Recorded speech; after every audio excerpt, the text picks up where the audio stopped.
Eh bien salut à toutes et à tous les amis, c'est Black Purse. Aujourd'hui on se retrouve pour une nouvelle vidéo. Et aujourd'hui les mecs, pour une vidéo qui sera sûrement assez courte, ce sera le 11, ce sera mon 11 pour la Coupe du Monde en Russie. Donc voilà, la magnifique Coupe du Monde, magnifique. On en reviendra, mais pour moi elle n'a pas été ouf, même si je suis vraiment content que l'équipe de France l'ait remporté. Franchement, ça c'est top. Il y a eu beaucoup trop de surprises. Alors franchement, je suis pour les surprises. Voilà, j'ai pas envie que le foot ce soit tout le temps la même chose. Mais bon, franchement, voir autant de favoris croquer aussitôt. J'avais l'impression d'être un peu à la Coupe du Monde 2010 où il y avait la France, l'Italie qui s'était arrêté dès les phases de poule. Et là, j'ai l'impression que c'était un peu pareil. L'Allemagne, voilà, champion en titre qui s'arrête en poule. Bon, on connaît la malédiction maintenant des vainqueurs. L'Espagne qui se fait manger dans un match un peu piège contre l'équipe organisatrice. Donc voilà, ils se font tuer au tir au but. Mais ouais, il y avait pas mal de surprises, franchement. De base, je vais vous le dire clairement, moi je voyais le Brésil gagner. Et du coup, je voyais une demi-finale de base. Je voyais le quart Belgique-Brésil, mais je voyais le Brésil passer. Et du coup, en demi-finale, moi je voyais France-Brésil. Et je voyais le Brésil gagner la France en demi, malheureusement, si j'étais objectif, hein, bien sûr. Et donc je voyais la France troisième, du coup, gagner la petite finale.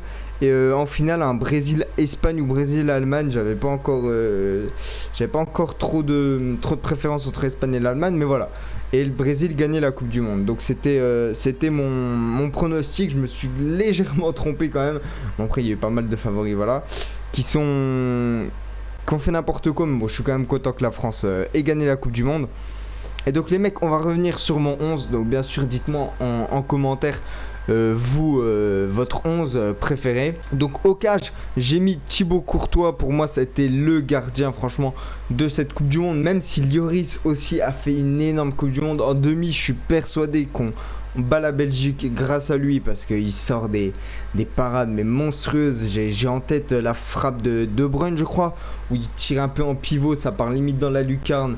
Lloris, il va vite chercher la balle de sa lucarne. Franchement, c'est un arrêt monstrueux. Et puis il a fait un mondial vraiment excellent. Lloris, l'un des Français les plus irréprochables. Franchement, on n'a pas eu grand chose à dire, mais malheureusement pour lui, je pense qui pêche un peu pour lui justement, c'est son erreur en finale face à la Croatie, bon, qui est pas lourde de conséquences. Heureusement, face à Mandzukic, il essaye de le dribbler alors que le jeu est pas du tout là.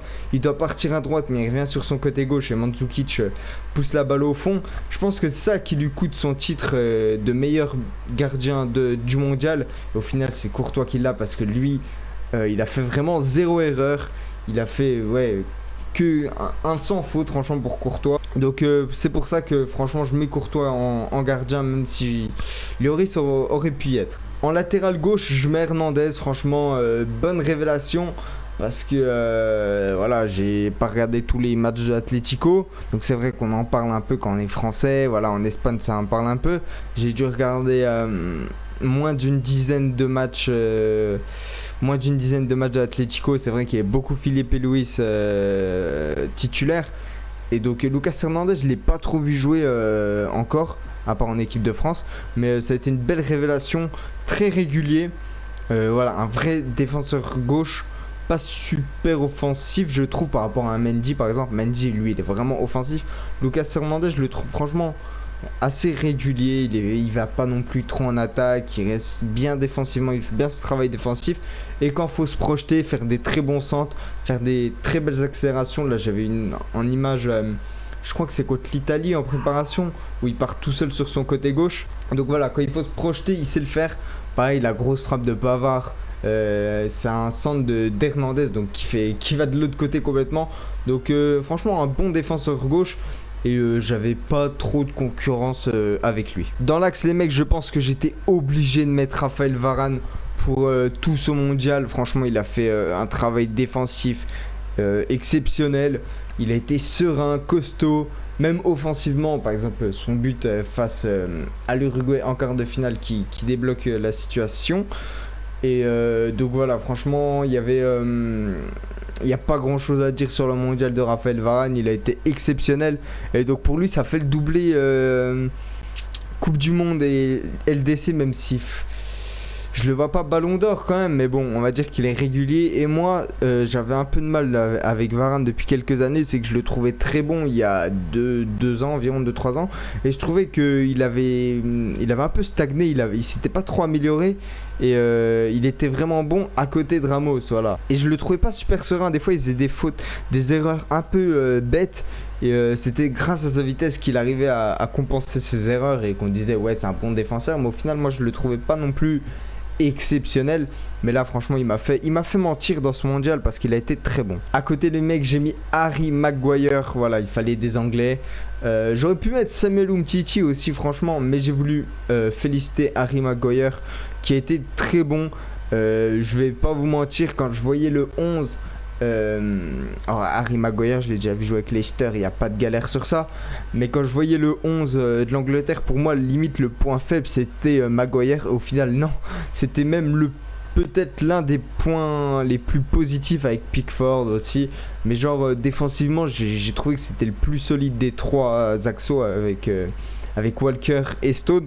Et donc, agréablement surpris aussi d'Harry Maguire qui a été aussi solide offensivement. Il prenait tout de la tête, c'était incroyable. Bon, après les corners étaient très bien tirés, mais il prenait tout de la tête. L'Angleterre était dangereuse souvent grâce à lui sur les coups de pied arrêtés. En latéral droit, j'aurais pu mettre bien évidemment Meunier, j'aurais pu mettre Benjamin Pavard, mais celui que j'ai trouvé franchement le plus régulier, c'est Kieran Trippier, le défenseur droit anglais. Défenseur droit plus piston droit, hein, parce qu'il joue à 3 centraux et des mecs sur les côtés qui sont offensifs, défensifs, voilà, qui prennent tout le côté. Mais qui a un triplé, franchement, il y a son coup franc en demi-finale face à la Croatie, il ouvre le score assez rapidement, la 8ème minute de jeu, je crois. Au final, ça n'a pas suffi pour l'Angleterre, malheureusement. Mais franchement, le mondial de Kieran Trippier, je l'ai trouvé très très très bon. Ensuite, les mecs, on arrive au milieu de terrain. Je vais commencer par celui, alors, on va dire entre guillemets, le moins bon, même si pour moi, c'est limite.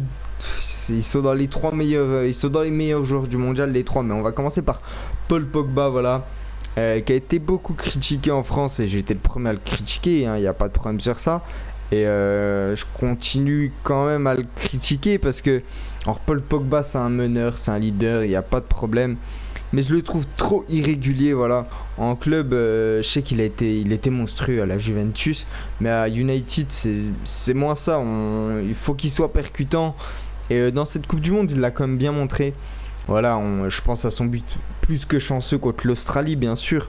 Mais fallait quand même le mettre, fallait être là, voilà. Après, c'est vrai qu'il a beaucoup de chance, mais c'est grâce à cette action, c'est grâce à Paul Pogba qu'on gagne le match contre l'Australie, qui n'était pas du tout gagné parce que toute l'équipe, hein, allez, à part N'Golo Kanté, encore une fois, mais lui, c'est compliqué de dire quelque chose. Mais toute l'équipe a fait un match pas terrible, hein, contre l'Australie.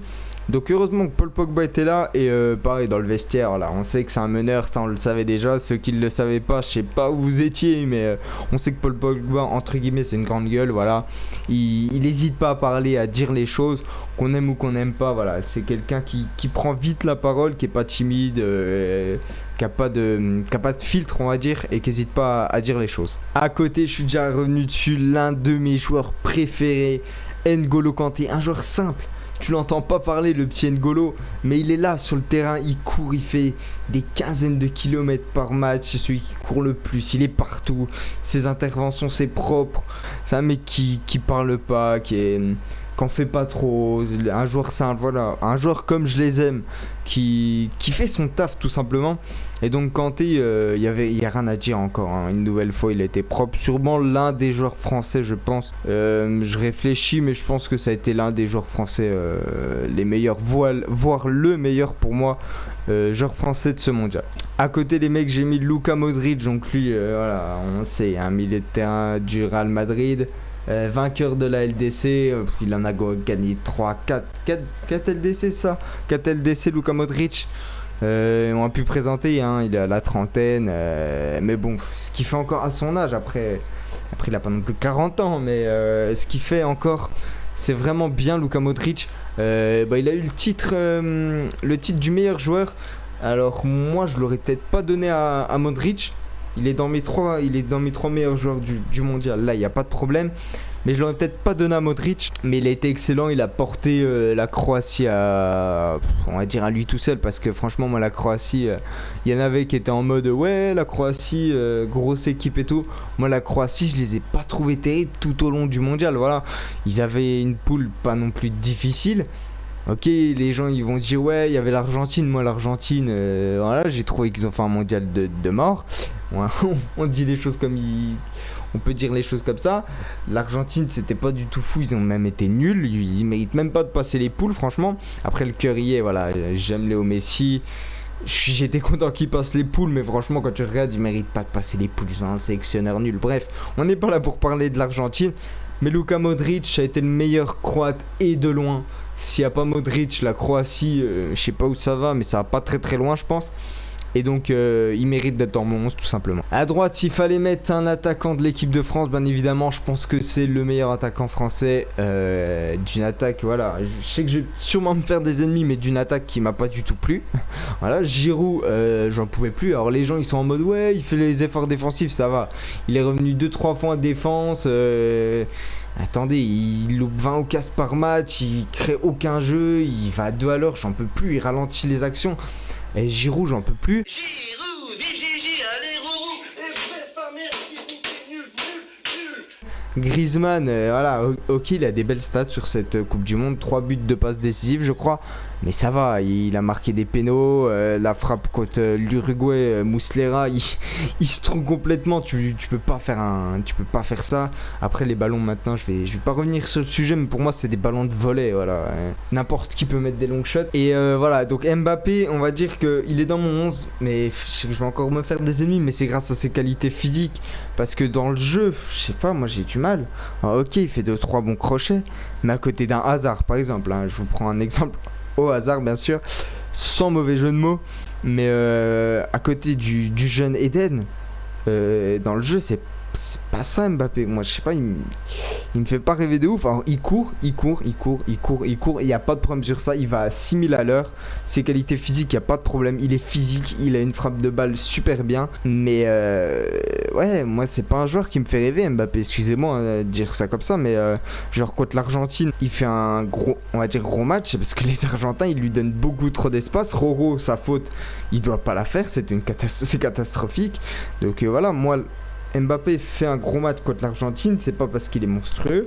Pour moi, c'est parce que l'Argentine a laissé trop d'espace et a défendu comme des joueurs de district, tout simplement. Ensuite, en pointe, un buteur qui m'a mais vraiment régalé lors de son mondial, surtout dans les phases de poule. C'est vrai que Lukaku, après, ça a été compliqué contre le Japon. C'était pas ça contre le Japon. Contre le Brésil, je me rappelle plus trop. Je me rappelle plus trop contre le Brésil, mais je crois pas que c'était trop ça. Et contre la France non plus. Après, on sait que c'est un joueur qui doit avoir des ballons, Lukaku, même s'il a une pointe de vitesse, mais il m'a choqué. Le mec, il va à combien? 36 km/h, je sais plus du tout, plus de 30 il me semble, km/h. Il a été flashé, c'était contre la Tunisie, je crois, le Panama, Tunisie. Et puis une finition de ouf, c'est un buffle, tu le prends pas au physique comme ça, il fait souvent les bons choix, appel contre appel, il est vraiment bon. Et moi c'est vrai que je le critiquais avant parce que j'ai retrouvé un peu le Lukaku d'Everton, parce que à Everton c'est vrai qu'il avait cette faculté à faire des grandes courses vers l'avant, à percer les défenses, alors qu'à United, après j'ai pas regardé 50 matchs de United, hein, je vais pas vous mentir, j'ai regardé une dizaine maximum, mais c'est vrai que à United, je sais pas, je le trouvais moyen, je le trouvais un peu statique et pas super décisif. Et à gauche les gars, pour moi sûrement le meilleur joueur du mondial, Eden Hazard. Alors déjà avant le mondial, franchement, c'était lors des matchs amicaux de la Belgique, je crois que je les ai tous regardés. Il y avait ils ont joué contre l'Egypte, il me semble. Il y avait le match du Costa Rica aussi. Bref, Hazard, franchement, je le voyais qu'il montait en puissance et qu'il était bien en jambes avant ce mondial. Et dès qu'on est rentré dans les phases de poule, directement j'ai vu que c'était le joueur belge le plus décisif. Alors c'est vrai qu'à Chelsea, je trouve depuis ces quelques années, c'est un petit peu moins ça, un petit peu moins qu'au début où il est arrivé. Mais là, franchement, il a fait un mondial mais excellent. Il a été franchement excellent. Il a tenu le jeu de la Belgique, il a été décisif, Il s'est rarement trompé sur ses choix. Donc ouais, pour moi franchement c'est le meilleur joueur de ce mondial. Donc les mecs, voici le 11 que j'ai fait pour ce mondial. Donc n'hésitez pas à me dire les joueurs que vous rajoutez tout simplement dans ce 11 et que vous enlevez, les choix que vous comprenez pas, mes choix que vous comprenez pas. Et donc pour moi franchement les 3 meilleurs joueurs, je peux pas les départager, excusez-moi, allez peut-être Hazard un petit peu plus haut, mais pour moi les 3 meilleurs joueurs de ce mondial c'est Hazard, Modric et Kanté. Il n'y a rien à dire sur ça. Les 3 pour moi ont porté leur nation. Alors c'est vrai, on va dire ouais Kanté on le voit un peu moins, mais c'est vraiment un mec qui est dans l'ombre, qui bouge pas, qui l'ouvre pas, mais il fait un travail monstrueux. Regardez juste un match. Franchement, c'est compliqué à faire, je sais. Mais vous regardez un match, vous regardez même pas où est le ballon. Vous regardez juste Kanté, ses courses qu'il fait. Il anticipe tout. Dès qu'il y a un ballon qui va à un endroit, il est là. Alors on se dit ouais, mais pourquoi il est là? Non, c'est parce que le mec il est intelligent dans son jeu. Franchement c'est un joueur intelligent et c'est ça que j'aime chez lui. Et franchement il fera toujours les efforts. C'est ses plus grandes forces, je pense. C'est qu'il est intelligent, il fait tout le temps les efforts. Et donc franchement j'aime beaucoup ce joueur. Donc les mecs, c'est la fin de cette vidéo. J'espère que ce petit, on va dire, débrief 11 de cette Coupe du Monde vous a plu. En tout cas j'espère que vous êtes contents aussi que l'équipe de France soit champion du monde. Moi c'est vrai que moi j'avais pas une réaction non plus excentrique, hein. J'en vois qui pleurent, j'en vois qui... Bon après chacun sa façon de célébrer, mais moi c'est vrai que voilà. Pourtant j'aime le foot, hein. Franchement la Coupe du Monde je l'ai suivi. Il n'y a pas beaucoup de monde qui l'ont plus suivi que moi. J'ai regardé personnellement 62 matchs et 64.